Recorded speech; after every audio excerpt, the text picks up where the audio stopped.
If there are people today that are being exposed to you for the first time, they're like, whoa, now I know why I introduced this guy this way. You're the first person in this place that I've had, and I wanted it to be you for that reason. So my brother calls me up and he goes, "You can't come home, the police are waiting." I stole a car, I had a handgun in a backpack. The cops were looking for me and I ran into a routine roadblock. And in that moment, I decided to go for the gun and point at the police and let them take my life. And for whatever reason, as I was pulling on the gun, it got stuck. Basically, if that gun isn't stuck between the seat, you're probably not here breathing anymore. I didn't have much faith then, and I just said, "God, if you're real, I could use some help right now. I could use some help." What a great conversation. There's one for the ages here.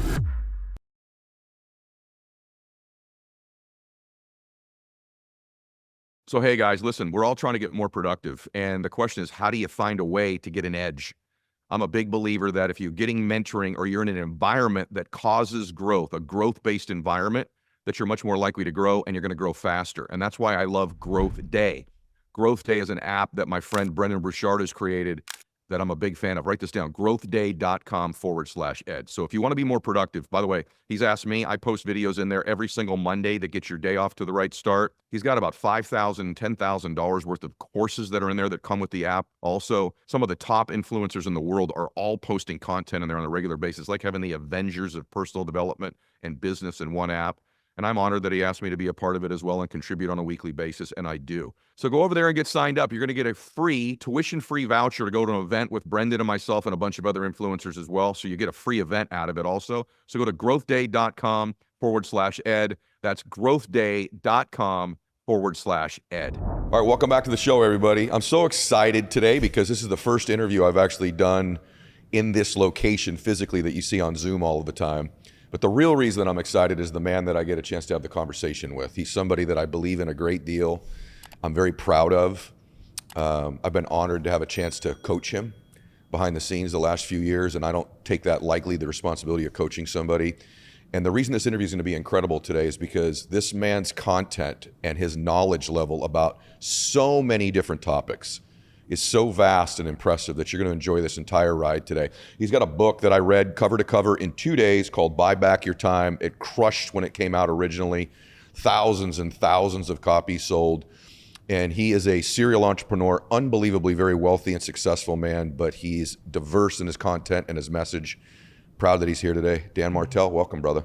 Thank you, Ed. It's an honor. This is a beautiful place. You've built literally heaven on earth. This is so cool. Thank you, man. Appreciate this. So you built your own version of heaven on earth. We're going to go a lot of directions today because we can go business, we can go life, relationships, but even physical because you look great. Thanks. But I don't usually do this on the show because I don't think there's that much interest level in people's stories typically, but yours is so extraordinary that I think to go to a 9-figure net worth like you've done, you know, unbelievable success you've had at a young age too. I think we got to go back and then see the other Dan Martell when you were young. I mean, like, let's even go all the way back to like the 16-year-old one. Yeah. So tell us about him. I mean, I grew up in a really challenging home. There's no other way to say it. My mom was an alcoholic and I struggled. I had a lot of energy. I had a severe anger issue. I got diagnosed with ADHD when I was 11. So at a young age, all I heard was there's something wrong with Dan.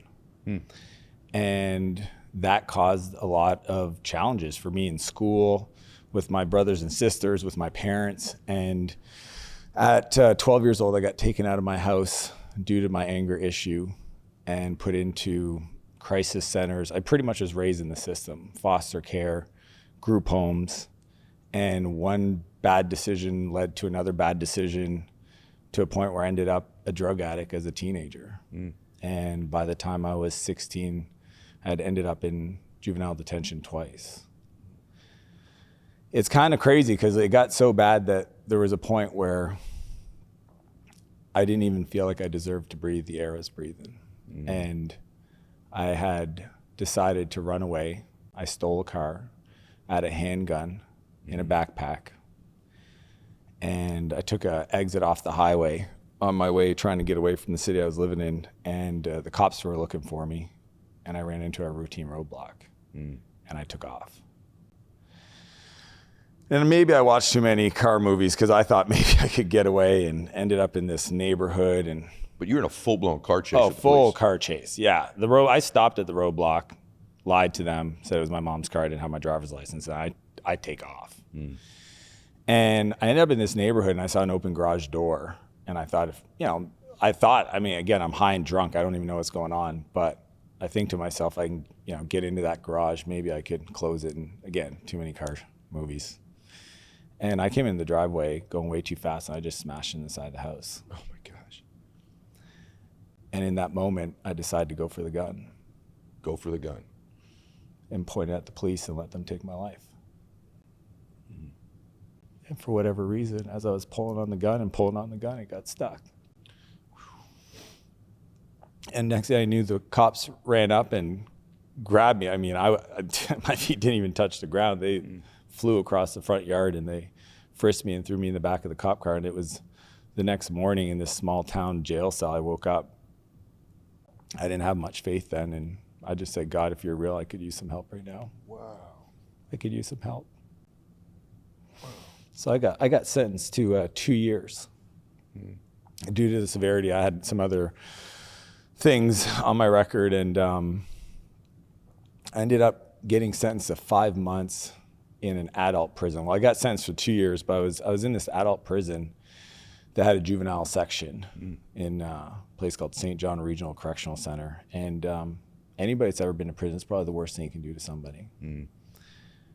And what changed for me was I got in a fight. There was this breakfast situation where this kid, Kirk, starts... Remember his name? Yeah, just started mouthing off. And the thing in prison, there's certain words you just don't say, and he said one of those words, and we got thrown in the hole, solitary confinement. Wow. Yeah. And this is adult. We're talking in your underwear, concrete bed, stainless steel toilet in the sink. And you're 17 or 18? I'm 16. 16. And they don't tell you how long you're in there for. It's kind of their way of punishing you. So I was there for about 3 days. And on the third day, the door opens, and there's this officer named Brian standing there, and he wasn't there when the fight happened. And I didn't have an older brother. I didn't have somebody to look up to. The people I was hanging out with, twice my age, teaching me stuff I shouldn't have been taught. So Brian was a guard, an officer that if you respected him, he'd respect you. Look the other way if you want an extra dessert or whatever. And he's super disappointed, and he opens the door and he says, "Follow me." And I kind of, follow him out. He gives me my clothes. And as we're walking back, anybody that's ever been to any prison, like, you follow the line, you don't go anywhere, it's your hands behind your back. And we go past the door to the cell block, which is where, I stayed, to the next door, which is the guard unit. And no inmate is allowed never seen it. It's the other side of the one-way mirror that was in our cell block. And he asked me to follow him, and I thought it was a test. And I follow him in there, and he sits me down. And he pulls up a chair, and he looks me in the eyes. And he goes, "What are you doing in this place?"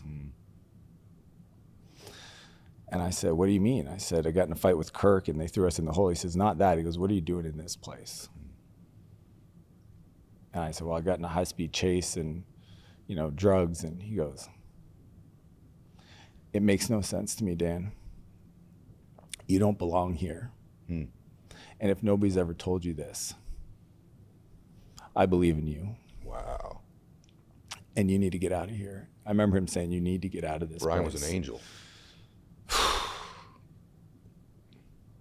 It planted a seed in me, Ed. I can't even explain it. It wasn't even... Had anyone ever said that to you prior? I'd never heard... Yeah. Nobody. Yeah. I was Dan that always got in trouble. I was Dan that couldn't play with my neighbor, my friends. I was Dan that had a special class in school. I was Dan that just always got caught, always angry Dan. And all this potential was buried in you. What's amazing about you, just unpack this just real quick. Spoiler alert, he's worth 9 figures, has millions of people follow his social media, incredible marriage and family, and a book that sold hundreds of thousands of copies, et cetera, et cetera. So the reason I wanted him to start with this, because by the way, some of that I knew, but not all of it. I didn't know about Brian. And the reason I start with that is when you meet you, like I remember when we first met, and by the way, before I met you, people had told me about you, absolutely zero chance that that was your background meeting you. Clean cut dude, very successful, unbelievably polite, kind of quiet and gentle like he is. He's also, there's a beast in there too though. Yeah. But the idea that that's who you once were and this is what you've become is like a mind-blowing thing for me. That you are basically, if that gun isn't stuck between the seat, you're probably not here breathing anymore in that cop chase, right? That thing's stuck. I mean, I'm picturing this young boy trying to pull this thing out and his life is about to end and he's decided it. Flash forward, you're sitting here in my saloon and we've become great friends and you're becoming this huge influence in the world. He speaks on John Maxwell stages, Tony Robbins stages. I mean, he's become this huge, even as I say that back to you, is there a little part of you that just... It doesn't even, Ed, I can't even tell you, if I'm not proof that there's somebody bigger helping, like, I get emotional because I think of my two boys. Yeah. Why though? What about that makes you emotional? Just how much I love them, and none of this would be here. I wouldn't, if I didn't get through that dark period that really just started me on a path. Like, this is a crazy part. It started me on a path of personal development.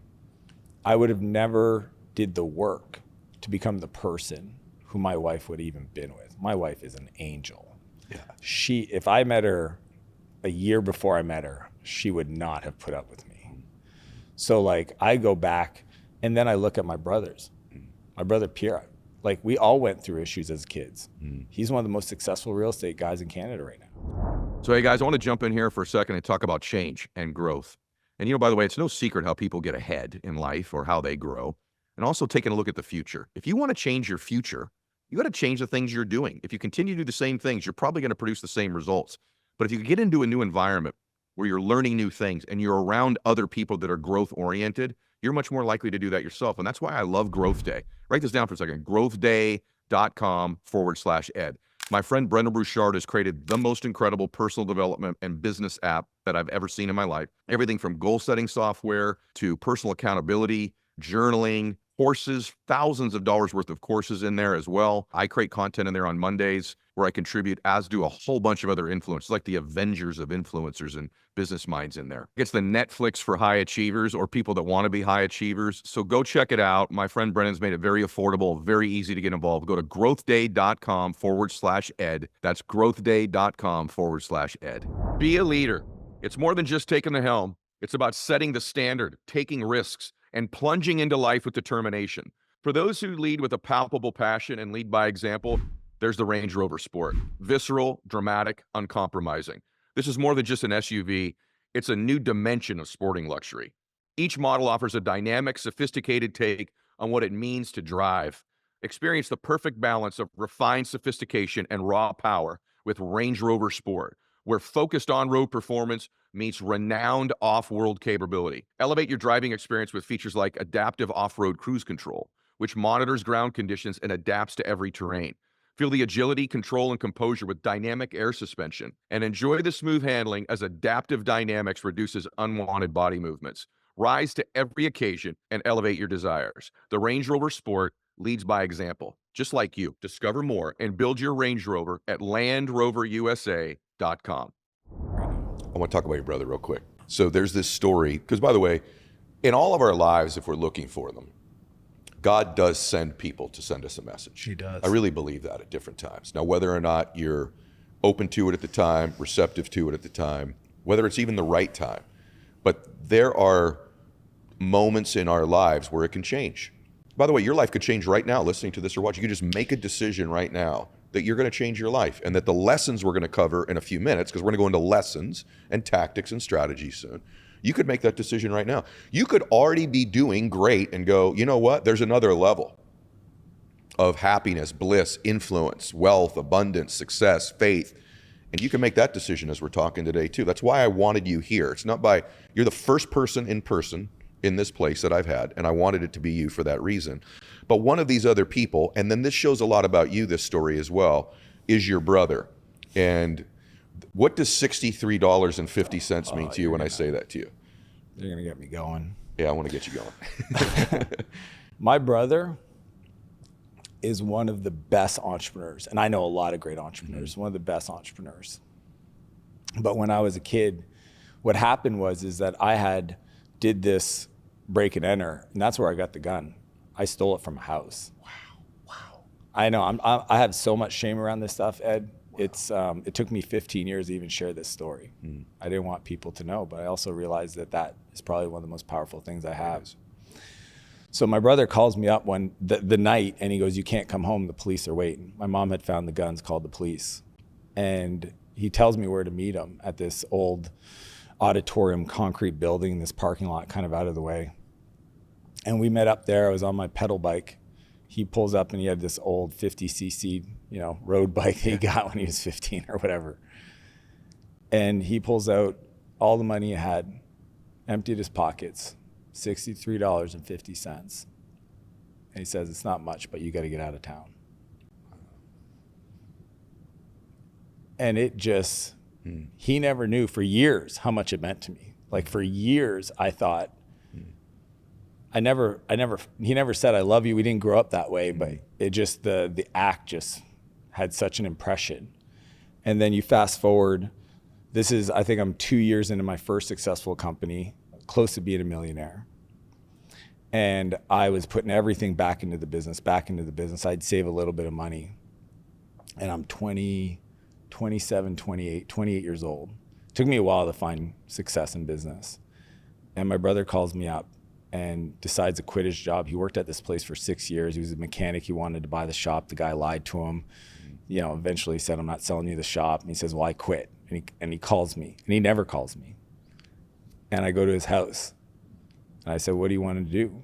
He goes, "I think I want to be a home builder," he was a mechanic. And I'm like, "Dude, why do you want to be?" He goes, "I actually hate working on cars." And I'm like, probably a good thing to figure out this young. And he goes, "But I have no money." I said, "I got you."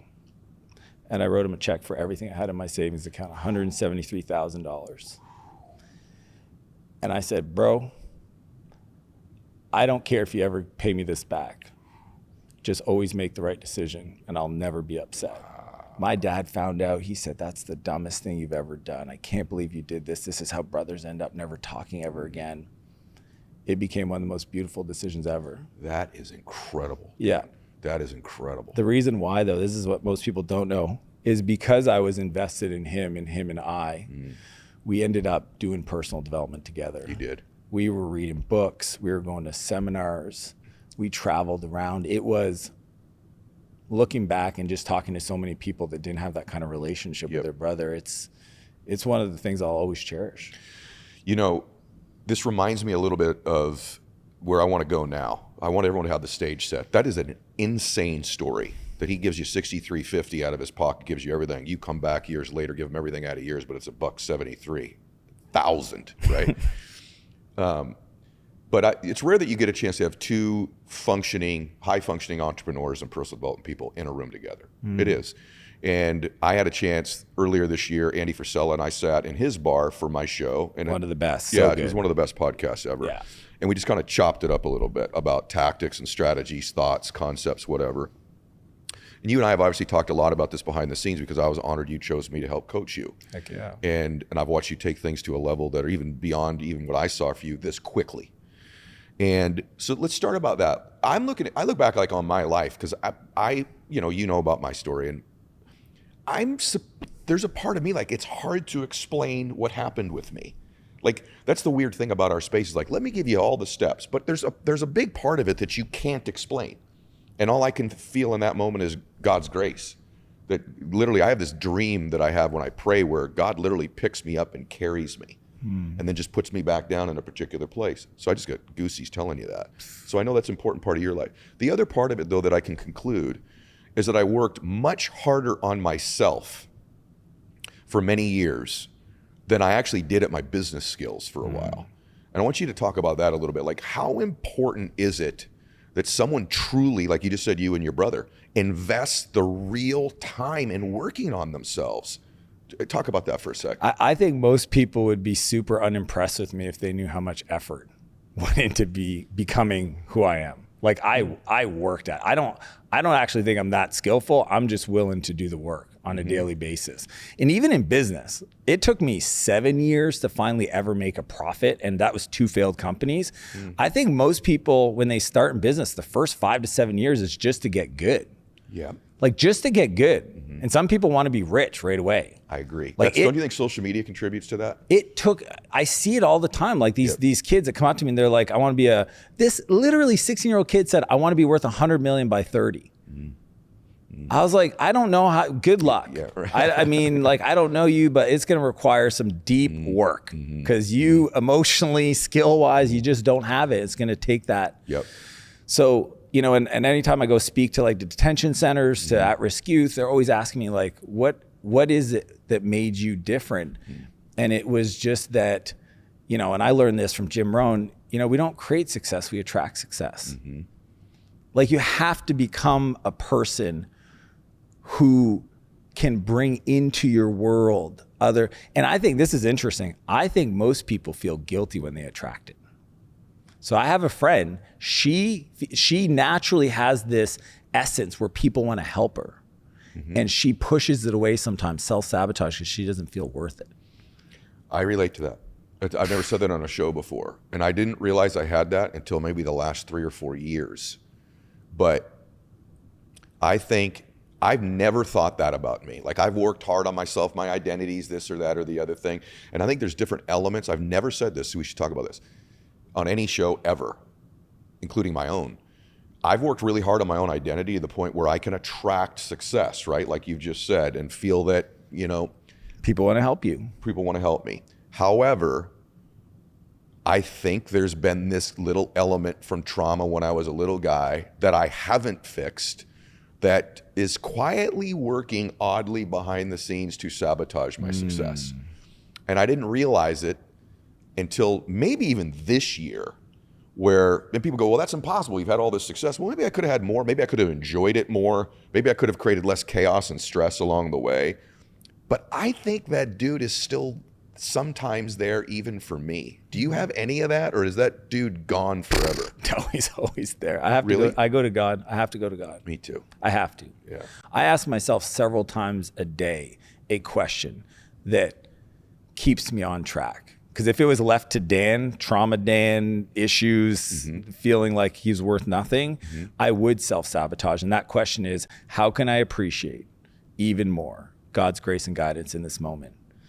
See, when Say it again. How can I appreciate, and you got to add the even more, comma, even more, God's grace and guidance in this moment. Because when opportunities like you texting intro me to John Maxwell, my heart stops. I'm imposter syndrome's coming up left, right, and center. Yeah.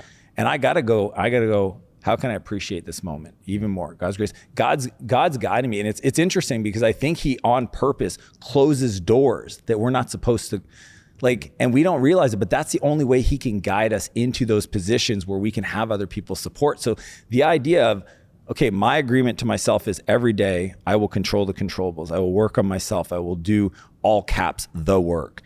And then also when those opportunities come into my life, accept them.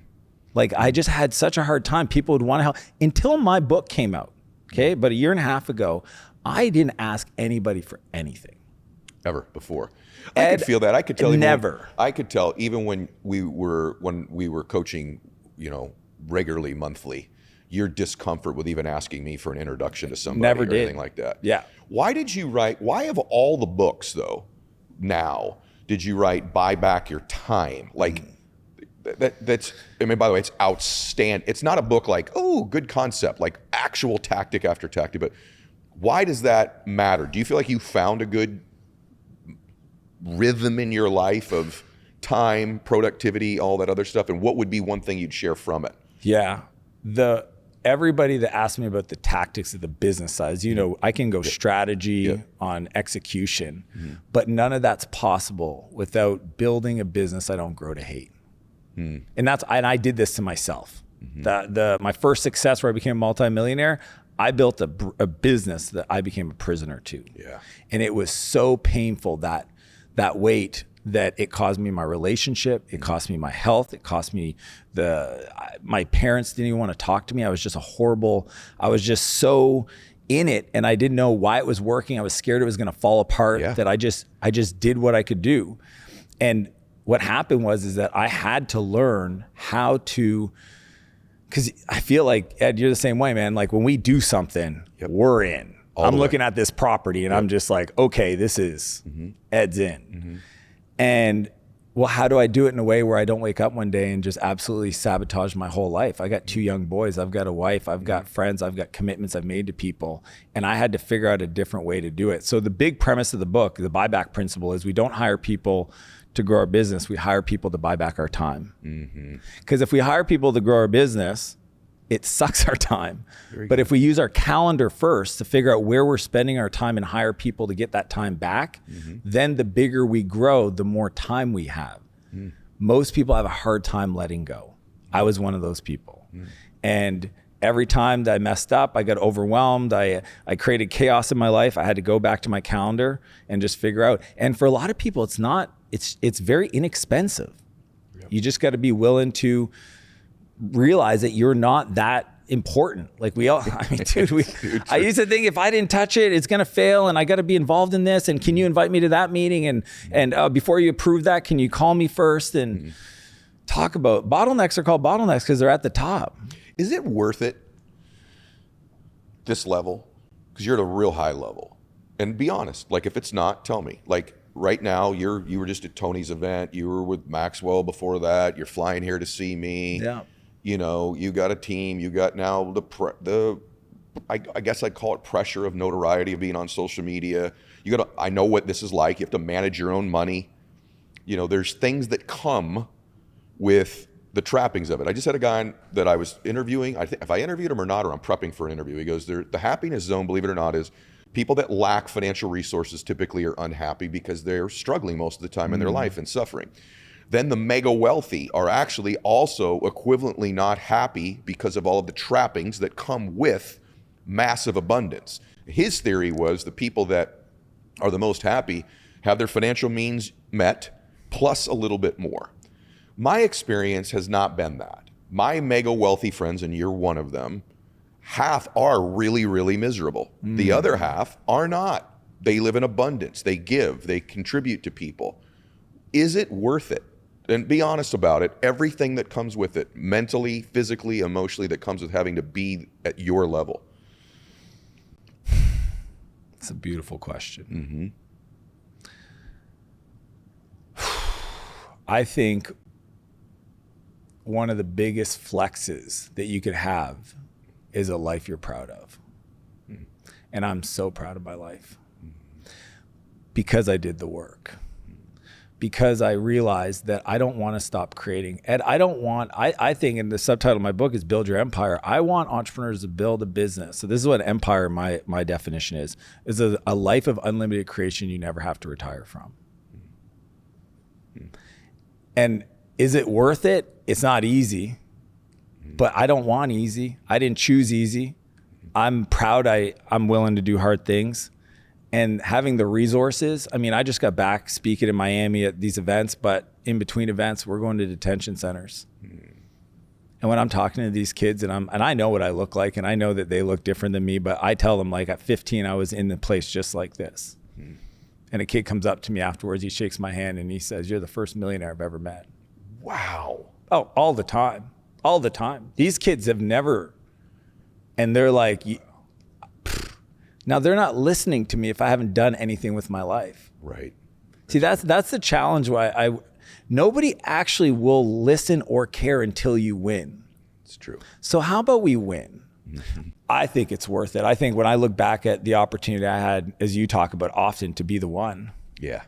That's why I get emotional about my story, my life. My dad watched my talk yesterday at Tony Robbins online virtually. And he texts me and he goes, "You got to be a genius. I don't know how you remember all that stuff." I love that. He just doesn't get it. By the way, man, enjoy that. I miss that my dad would say those things to me. What you've done, though, I want you to talk about this concept. So I think most people, even listening right now, and my audience, as you know, they're people who care about their lives a little bit more than most. Yeah. They're more self-aware. They want more abundance. I just think they live more alive or want to, right? But even in my audience, because many of them are my friends. They are in a life that they would prefer not to be in some way. It's either a relationship they would prefer not to be in, a body they would prefer not to be in, a job. And many of them have done what you said originally too. They've actually built a business that was their original dream, but if they were being honest right now, maybe it isn't anymore. Yeah. And you have this great concept about the difference between living by default and another thing. Yeah. And at any time, you could lose the other thing. And that other thing is design, which he's going to talk about. But I want everyone to listen to this. At one time, you could have been living by design, and now you're living by default in that original design. Totally. I know it's a deep way to go, but talk about the difference between those two things and how you switch to living by design. It's such a nuanced thing that most people don't even realize it's an option or that that's their life. And I would say for a big part of my life, I was living by just being responsive. Opportunities and people, and now that might have afforded me a different lifestyle. Then it came with the pressure. It came with the feeling out of control, the anxiety. I mean, there was one time I went to see my doctor because I had a pain on my back, and he like looked at it and he goes, "Are you stressed?" I said, "No, why is that?" He goes, "Well, tell me what's going on in your life." And I was like, "Oh, well, we just raised $2 million for my new startup. Oh, my wife, Renee, she's pregnant, and we decided to move back to Canada to raise our kids." He goes, "I'll be back." And he went and he got this bottle with some medication in it. He shows me a picture and he says, "You have shingles." Whoa. Yeah, he goes, "You might not feel stressed, but your body's stressed." And I was living life by default. What I do now is I decide up front, and it just had to be part of it. I decide what I want to create, where I want to go, who I want to create it with, how I want to do it. And I use my calendar to drive that. So I don't wake up and go, "Oh, I wish I would have spent more time with my kids." It's in the calendar. You know, a long time ago, I learned if something's important to me, if I say it's important, people say it all the time. "Oh yeah, my kids are important." Okay, I want to look at two things: your calendar and your bank account. Show me where you've designed your life through your investment of your time and your money that your children are important to you. Where are the vacations? Where's the nights? Where's the, like even, and again, I just took all the stuff that I did in the business life because I had some success there, struggled in the relationship and just said like, well, what am I doing right here that I should be applying to my home life? And it was just this simple idea of going, okay, I'm more intentional. It's just intentional. It's not saying, you know, because like you can't be successful in business if you're not intentional. So why aren't you bringing that energy to your life? Very good. And why can't, and for me, it's the dreaming. So, and then this is the other thing. Some people, they have a hard time dreaming because if they're successful, then what if they lose it all? Yep. Well, how about you don't take the shot and you didn't get it anyway? I mean, you literally miss all the shots you don't even take. And I remember my wife, because I was nervous. There was a point in my life where I was like, I had an opportunity to go big. But if I go big and I fail, like there was pressure there. You could go small again. Yeah. And I didn't want to do it to my family. And I just had to sit down with her and I said, "Hey, if I go for this and it doesn't work out, are we still good?" And she goes, "As long as you don't do anything," what did she goes, "as long as you don't break the law or something." I was like, "Babes, I'll be good." I go, worst case, I mean, like, let's just walk through it. I think most people don't even plan if the worst case scenario. And if they did, it's probably okay. I like looking at the worst case scenario. Let's just look at it and Same just here. get I'm honest not scared with of it. the boogeyman. No, he's usually not as bad as you think. It's not. Yeah. And that boogeyman shining some light and sanitizing that situation allows you to go way further. I so agree with that. It's like, it's not the like niche thing you're supposed to talk about in personal development. Don't look at it because you'll attract it. Yeah. Nah, let's just look at it. Let's expose this boogeyman for what he or she is. It's probably not as bad as you think.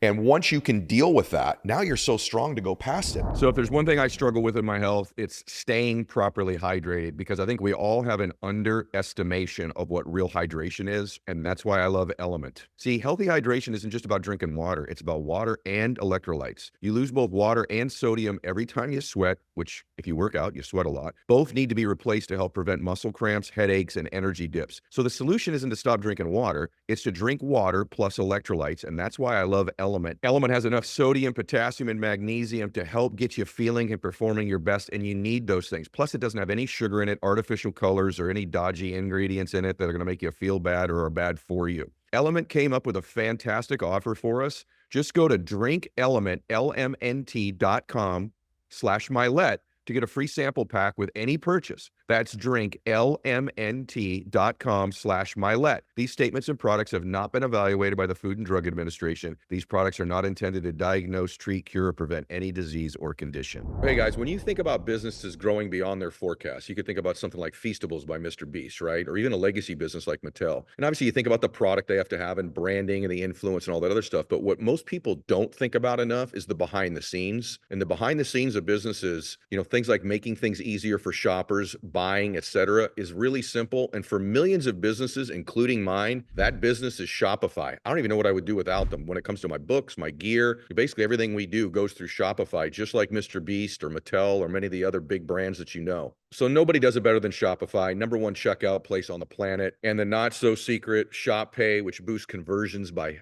50%. All these things come only with Shopify. Upgrade your business and get the same checkout that Mr. Beast gets with Feastables at Shopify. Sign up for your $1 a month trial period at shopify.com/Mylett, all lowercase. Go to shopify.com/Mylett to upgrade your selling today. Shopify.com/Mylett. I think a lot of people, though, they're at a different spot. They go, look, I'm just trying to get above water, bro. Like right now, groceries are more, childcare is more. I've got, my house isn't worth what it was 5 years ago or 3 years ago. So I like your dreaming thing, but here's the deal, man. I will do that. I'm just trying to scramble to get above water right now. And I know that that's a common mindset with a lot of people. What would you say to that person? I know what I would say, but I want to hear what you would say. They go, look, bro, that sounds good. And I do agree with you. But right now, it's about survival mode for me. And once I get there, then this whole dream thing will kick in again at that point. What would you say to that person? It doesn't work that way. It doesn't work like that.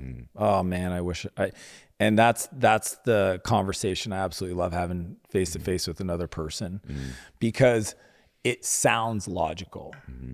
They're, moms or dads, they're like, I don't even have enough to make the months longer than my paycheck. And I'm like, if you don't put you first, if you don't build the habits around the controllables. So that's what I always say is like, I can't control the rest of the world. I can control me. I can control what I do tomorrow morning. I can control what I focus on. I can control what I put in my mind, the books I read, the people I associate with, the conversation I allow myself to have.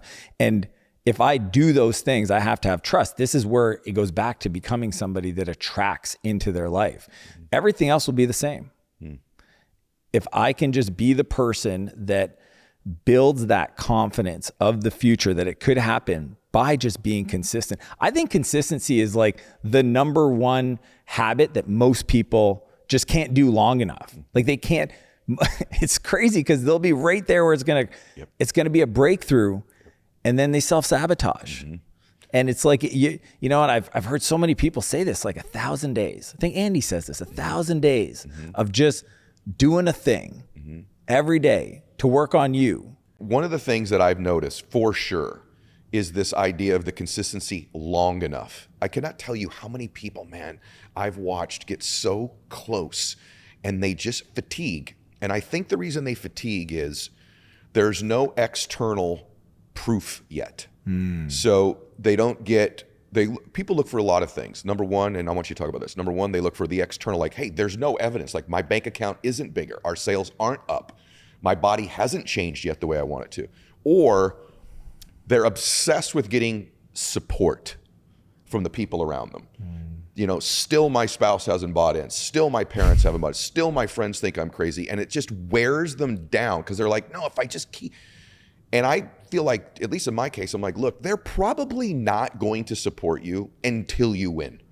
And if you just know that going in, it's not such a big deal that you don't get it. Like most people only support. That's why most people aren't believers in faith. They have to see something. Yeah, prove it. They have to prove it. And so you're going to have to prove it in life.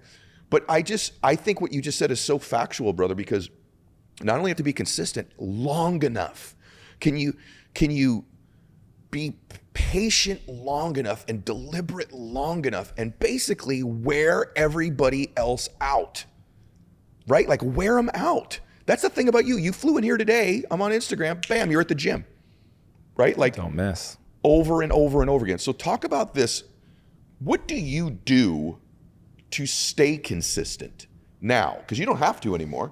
No. And what do you do to do it long enough? Like even this now, you're trying to become and are becoming a major influence in the world now. Beyond your community and your companies, now you want to impact the world. That doesn't happen in 2 weeks. So how do you do it? Such a good question. When I think about the motivation, it's such a great question. And maybe people resonate with this or maybe they won't. It just is what it is. My purpose sat right next to the worst thing that's ever happened to me in my life. My purpose initially was like this dark energy of drive to prove all these people wrong. My buddy Mike's mom, who said there's no way Dan the drug dealer's gonna be in my house, to everybody that didn't believe me in school. So like when I started, it was that dark energy, and what shifted was the bigger purpose of why I'm doing this. And it's tough, and that's why I think faith is so important, because if I was just doing it for me, it wouldn't be big enough.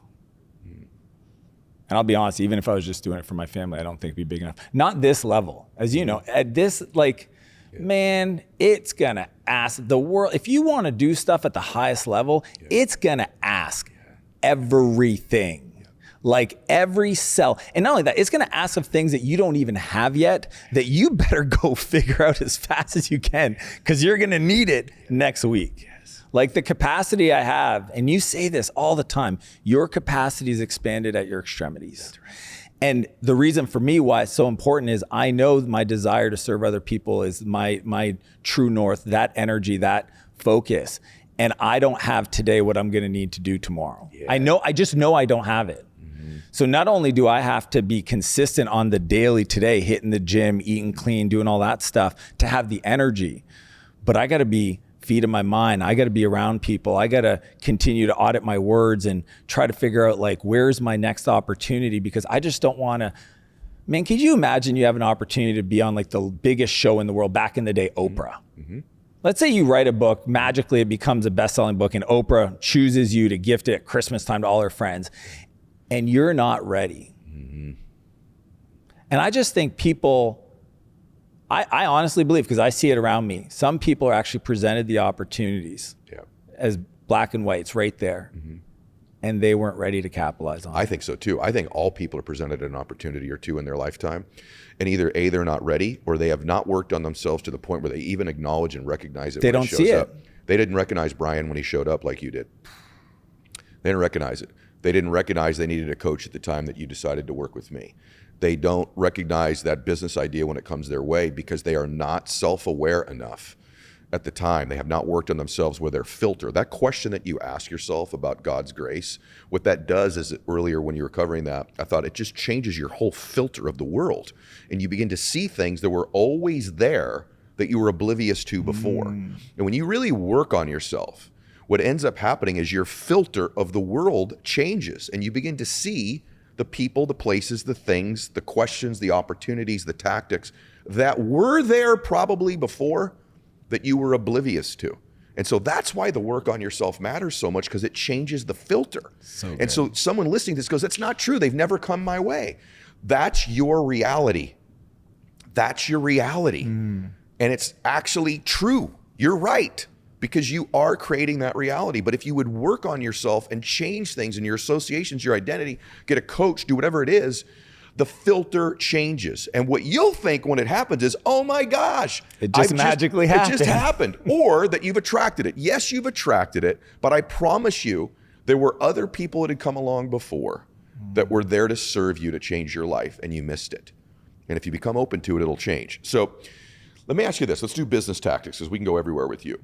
Other than hiring the right people to buy your time back, if you could wish upon your children or someone listening to this, 1 or 2 business skills that you think sets them up for the next 20 years in the modern economy? Yeah. And I know this would transcend lots of businesses, so it's a hard question because, Yeah. you know, if you were going to be a programmer, maybe this is a different skill set. Yeah. But by and large, what are one or two of the skills across the board you would tell somebody, you better develop these skills? The first one is learning how to sell. And some people are going to call it persuasion, but I was so bad. I was a programmer. Learning to write code saved my life. I'm in rehab. I find this computer book and it just became my new obsession, my new addiction. So I'd write code and I liked it because I didn't have to talk to anybody. Had a lot of anger issues. I just want to code.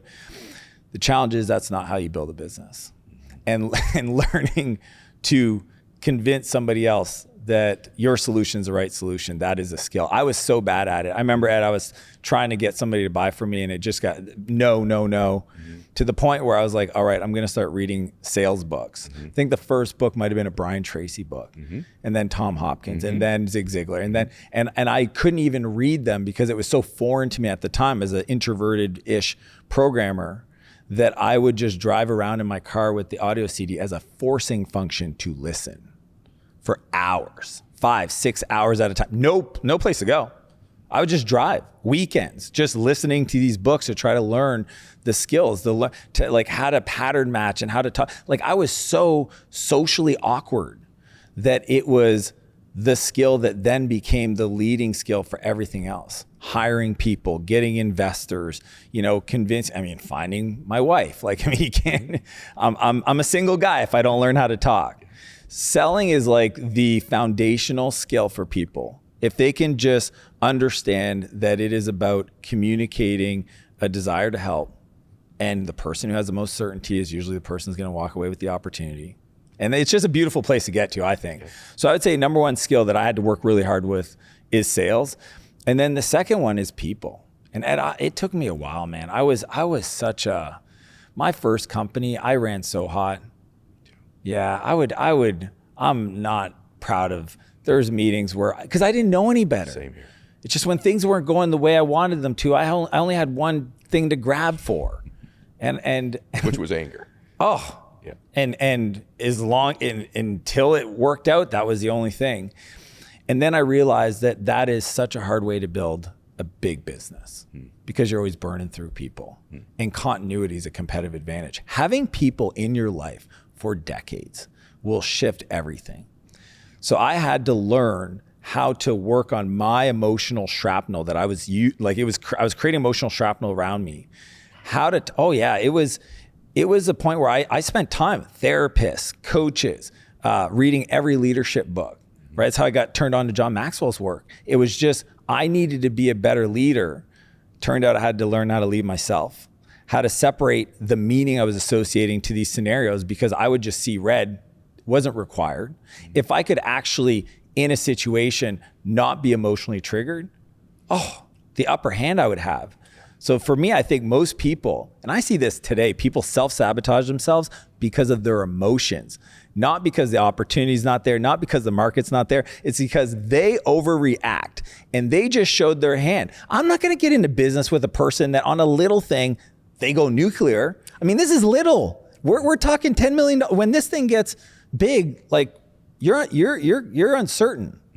So I just think those two skills of like being a world-class salesperson understands how to show up with conviction, because that's really what it is certainty and just believe in it when you have no proof, and then understanding how to communicate with people, but do it in a way where you can attract the best of the best. Most people meet my team who's here and they go, where do you find an Ann or a Sam? And I'm like, the problem is they wouldn't work for you because you aren't leading yourself. So a lot of people think it's a pool. I have this magical pool I go fishing in, or this lake, and I go find this top talent. No, top talent wants to work for a leader. First off, they need to be able to lead themselves. Second, they need to be able to communicate clear vision and show up. A great leader knows how to agitate, but he also knows how to create a sense of calm in the storm. And it took me a long time to figure that out.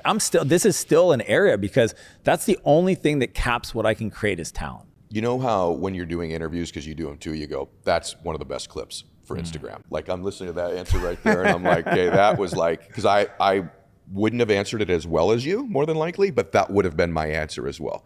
Your ability to persuade, sell, and communicate, and your ability to emotionally regulate yourself. Yeah. And I also relate to the anger stuff when I was young. Actually, not even that long ago. So I really relate to both of those things. I completely, totally agree with you. If I added a third, it would be, I don't think you can attract abundance and money in your life if you don't understand it.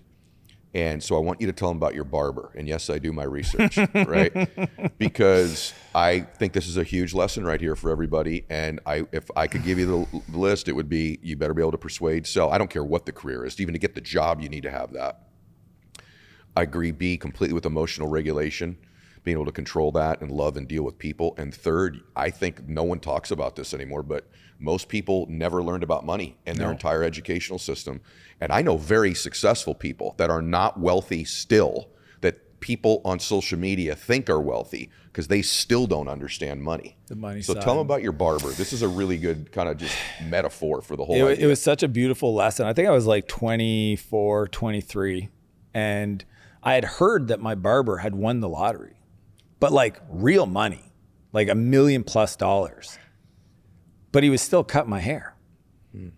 And I didn't, I felt it wasn't my place to ask, but after like 4 or 5 months of going and hearing, rumors that he like won $1 million in the lottery. And I'm like, why is he still cutting my hair for $12?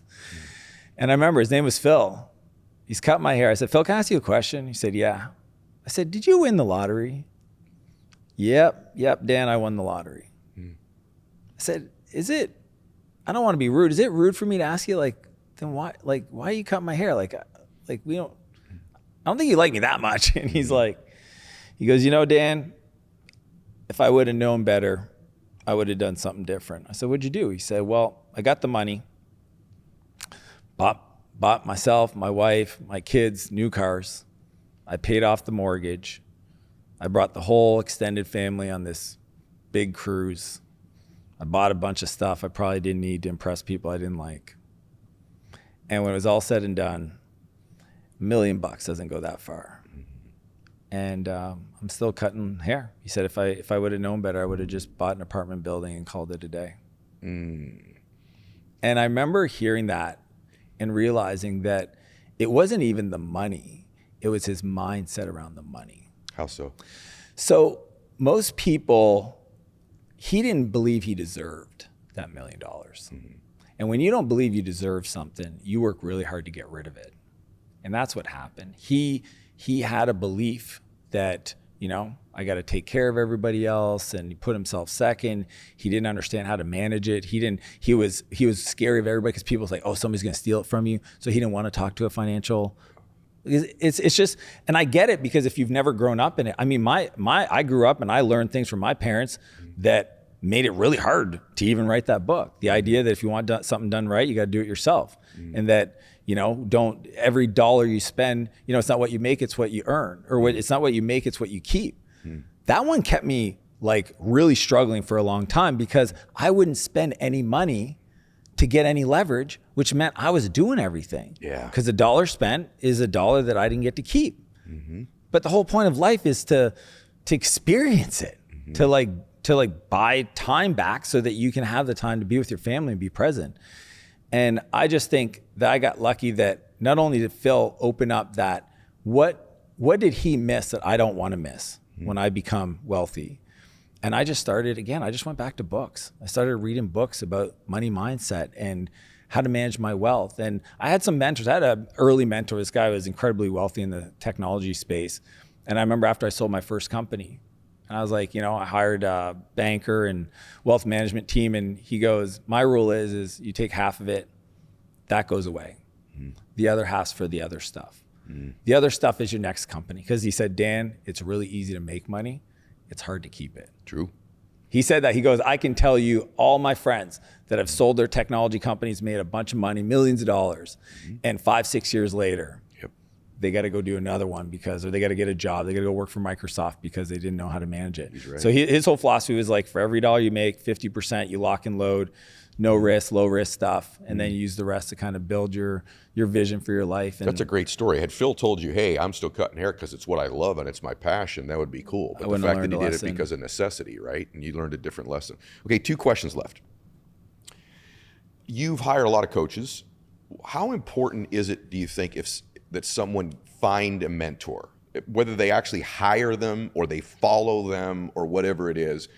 And then inside of that, particularly take a look at social media, even though I'm not posting on there right now, there's so many people to pick from. Do you recommend someone pick one or two mentors and kind of follow them? What would your recommendation be to somebody who right now says, look, should they get a coach? Should they pay for a mentor? If they can't, how would you recommend they delineate and distinguish between who they listen to via the digital space? Yeah, I think there are people that just don't have the means right now. Mm-hmm. And I would say they're really lucky that they're born and live in this era. Because Ed, when I grew up, there wasn't an ability for me to pull out this machine that was on me all the time where I could curate a feed of people that are legit business folks teaching. Like that wasn't a thing. The best I had was a book that I still had to buy, right? Maybe I had a library card. And I just think most people are using social media the wrong way. Period, full stop. They're using it the wrong way. Like I don't follow my high school friends. My rule is if I would see you in a mall today and I would pretend like I don't know you, we're not friends. Like it makes no sense that I'm gonna have this pretend friendship with somebody I haven't seen in 17 years. So I use my feed to self-educate, to get mentorship, to be coached virtually from people that I admire, that inspire me, and that costs nothing. Yep. Costs you a follow or an unfollow, get the bad stuff out of your feed. That being said, until you pay, most people will not pay attention.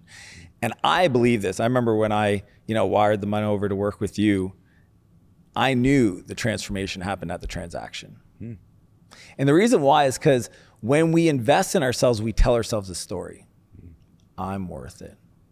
Even though I was scared. I wasn't sure what you were going to tell me to do. I was just like, oh my gosh. But it told me that I'm worth it. And I remember my first coach, I was 23 before I started my first business. His name was Bob. I read a book. I got inspired. I need a coach. I've been trying everything else. I failed, 2 failed companies. And I had $3,000 in my bank account at the time. Bob was $1,500 a month. I signed a 1-year contract. I figured if Bob's good, he's going to help me figure it out because I'm not going to be able to pay him for the 3rd month. And Bob just gave me the blueprint like a good coach does. That first year we did almost $1 million in revenue. Oh, that's awesome. But that's the way it works if you can do it. I think it's so important. And it's not even just the information, because if it was information, every PhD professor would be rich. It's about the energy. It's about the belief. It's about the confidence. I mean, several things that you've shared with me were life-changing, but one of the things that I value the most was your belief in me. Yeah. Like when you would say something to me and you'd say, no, Dan, I need you to hear this. And you get quiet and you tell me, I was just like, well, and you don't want to let somebody down. Yeah. I mean, that's what Brian did for me. When Brian sits me down and he says, I believe in you and you don't belong here. I just didn't want to let him down. And he was right. And by the way, I was right. You're very easy to believe in at this stage. Brian, I don't know that was a special dude. Me, you're pretty easy to believe in at this stage. Brian's the one who deserves the credit for sure. It's apparent to everybody listening to you that's, if there are people today, which there will be a lot, that are being exposed to you for the first time, they're like, whoa, now I know why I introduced this guy this way. I'm very proud of you. I want to tell you that first. I do believe in you. And I really believe that this is still the beginning, yet you're already so immensely successful. It's just, I really admire, because I had that and have that, you're wanting to pay it forward because you truly are grateful for the people that have helped you. And you truly want to be that person in so many other people's lives. And I believe you're doing this for the right reasons. And that combined with your brilliance and your content means you need more exposure, which is why you're here today. And which is why I hope that more people follow you. I hope people buy back your time. They follow you on social media. So I want to make sure everybody hears that. I'm a big fan of this dude. Last question. Hard one, but I want to just see what you say. I'm just curious. So someone said to me yesterday, I'm a little older than you, but not much. Hey man, are you enjoying your summer? And I said, yeah, got some stuff going, and they know about my health issues. He goes, well, bro, you have between 1 and 30 good summers left. I recommend you enjoy them. And it hit me. One would be something happened with my heart or whatever. Yeah. And if it all works out, maybe you got 30 great summers left. But it certainly is scarce and finite. And I don't know. I've been thinking about it since he said it, all the way to right now asking you this question. This isn't in my notes. But let's just say that you have between 10 and 40 summers left. Let's just say. Maybe you get 50 because you're in such great shape. But it's finite. There's not that many left. Yeah. You have, let's say you have 30 more Augusts. At the end of those Augusts, or at the end for that last summer you experience someday, when you're in the last summer of your life, what do you want to look back and have experienced and felt? What would have made it a great life for you? Let's pretend you only had 2 years left. What would you want to do? What are the big things you want to do? You could write those down. You know, if you only had 2 weeks, what if you only had 2 weeks, but you couldn't tell anybody? That one's a fun one to consider. I know for me, if you had 2 days and you couldn't tell anybody, what would you do? You'd be sending the plane around. You'd be bringing people to you. You'd be living with them. You'd be pouring it. Again, you can't tell them. You know, 48 hours. And a decade ago, I did this exercise and I just changed my whole calendar. So for example, every 2 years, because of that exercise, my brother and I pay for the whole trip and we fly every family member. We live in one house with all the kids, go skiing on a ski hill in the winter. And in the summertime, I do it with my wife and her family. Awesome. Because I don't know if we got 40 years. I don't know how many Augusts I got left. And that's why I'm crazy grateful for really deciding to going in on documenting and creating the social media side, because even writing the book, I put off writing a book for a long time. Didn't need one, doing the business stuff. It didn't feel called. But man, if that day would have been that last day before the book was published, I would have had some regret. Yeah. So I just look at it as like regret minimization. I was fortunate enough to learn this a decade ago. So when my kids are about, they're 11 and 12, man, when I would spend time with them, every time it sounds corny, but I had it in my calendar. It said what to talk to them about. That's awesome. I just wanted to. I didn't want to forget. Yeah. That's a great answer, because you and I, John Rulin, have a really good friend who he just passed. His funeral was this weekend. Same age. 4 kids. Yeah, 4 kids, young man in his 40s and gone. So just like answer that question. Yeah. Just like that. What a great answer, by the way. What a great conversation. There's one for the ages here. So I already told you to follow him. If you enjoyed today, everybody, just share the episode. That's all I ever ask of you. I know this made a difference in your life, and I'm grateful that you were here today, Dan. I'm grateful for all of you for listening or watching. God bless you. Max out.